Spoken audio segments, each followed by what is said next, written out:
A December unlike any other. Record heat is fueling weather-related disasters at an unprecedented rate. Earlier this week, unseasonably warm weather brought Minnesota the first December tornado in its history. That was just one of many tornadoes to rip through the central U.S. December is typically a modest month for tornadoes, on average only 23 nationwide. But in 2021, 116 have been reported this month already. This isn't just a U.S. problem, it's a global one. A super typhoon has devastated the Philippines this week, leaving dozens of people dead. Experts agree that warming temperatures are making typhoons, hurricanes, and cyclones more intense and destructive. The common thread among these disasters is the human factor. Are we taking the proper steps to curb climate change? No. That's the answer. In fact, the world is poised to burn a record amount of coal next year, undermining efforts to cut greenhouse gas emissions. I want to bring in science educator Bill Nye. Thank you so much for joining us tonight. So, Bill, we are seeing the results of human-caused global warming in our own backyards. But some of the most alarming changes are in Antarctica. A critical ice shelf safeguarding the, quote, doomsday glacier is at risk of falling. It's the size of Florida. So what happens to sea levels if the doomsday glacier falls into the ocean?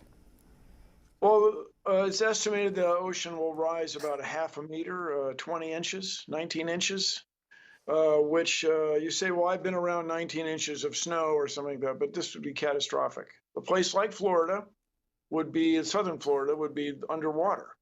And the problem with that is people will leave. Where are they going to go? What are they going to do when they leave? It won't happen instantly, but it'll happen fast enough. And this gets back to the old problem that we've been talking about for 30 years, where scientific concerns have not been heeded by governments, by people around the world, because generally the fossil fuel industry has been very successful at introducing this idea that scientific uncertainty. When will the glacier fall? Tomorrow? 10 years from now? Well, that's too uncertain. No, the scientific uncertainty is somehow the same as doubt about the whole thing. And this is leading to catastrophes big enough where I think people are noticing them. Right. So, I mean, on that note, if it can take decades, as we know, to see, for example, the fallout from rising sea levels. So how do you convince people that now is the time to act when it's so hard to visualize? Well, I don't think it's that hard to visualize right now. The tornadoes or the very large tornado that swept through Kentucky set all kinds of records. It was on the ground for 2.5 hours, went over 200 statute miles, tore up everything in December. So I think people will now be able to see that these predictions that scientists have been making, climate scientists have been making for decades, 30 years, since 1988 anyway, when James Hansen testified in front of U.S. Congress about this. People are seeing it in their own front and backyards.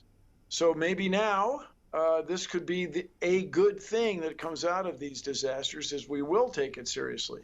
And as you pointed out, the plan is to burn more coal next year than we did this year. And I say we, humankind, because coal is everywhere. It's just everywhere. We'll never run out of coal. But we can't do that anymore. We got to stop. We got to do things a new, better way. This week, NOAA released its White Christmas probabilities. And unsurprisingly, most of the country's White Christmas odds have decreased. Are we looking at a future where snow on Christmas is a rarity in any part of the country? I'm not an expert on that, but probably because the world's on that detail, rather, because that's what oh boy, the other side's going to go wild over that sentence. But that detail is hard to predict because in a place like Buffalo, New York, where when the Great Lakes get a little warmer, there's more evaporation. And so there actually is very common for there to be a lot of snow, be a lot of moisture in the air and lead to a lot of snow in that one area. But then in the Mountain West, where there's a drought, we have ski areas where there's no or not enough natural snow for people to ski, same in Europe. So the world's climate is changing, and as people have predicted for decades, it's changing extraordinarily fast. And just recently, we had another climate conference in Glasgow, in Scotland, and once again, the language gets watered down. I guess that's a pun, gets softened, gets dampened, gets made less strong, it gets weakened every time. Every time people go to these conferences, the language gets weakened because the effects are just hard to imagine. But now, with this Thwaite Glacier, this doomsday glacier, and these tornadoes, maybe we'll get on it. Very quickly, your show made you the face of science in elementary school classrooms across the country. Do you think your show would be possible if it was going on air today? And I ask that because so many other, for example, Sesame Street and so forth, they have been now called propagandists. What do you think? We lived it. I mean, I came of age. I entered television as a young guy who could work a lot of hours at an extraordinary time where there was this. The U.S. government actually had a surplus, and people embraced the idea. World War II veterans were still around, and in large numbers, and it was this idea: let's use public television for the good. And your previous guest, the senator, was talking about, congressman was talking about how people mistrust the government. Well, the public broadcasting is government supported, and this idea that it's us versus them, that it's the mainstream media versus these other organizations. You may be right. It may have been very difficult to get the Science Guy show on at that time, but the reason we made the show at that time is because I was very concerned about the future of the U.S.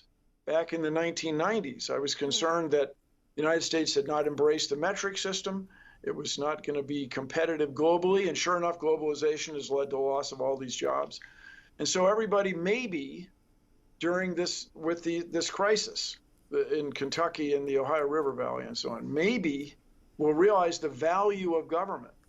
You had an interview of a guy who was praising the support he was getting from government agencies who were providing him food and shelter for these last few miserable days. Right. Maybe we can use this as an opportunity to get people to understand the role of government again. This is a time where we really can work together. And, we've been saying this about climate change for decades, that we're all in this together. There's nobody on Earth who doesn't depend on the Earth. Right. Yeah. Well, we are not passengers everyone should on care the Earth. about. We are not passengers on the Earth. We are crewmates. We're all all right. in the Earth's crew. Yeah. Bill Nye, the Science Guy, thank you so much. Appreciate you coming on. Have a good holiday, you all. Be safe out there.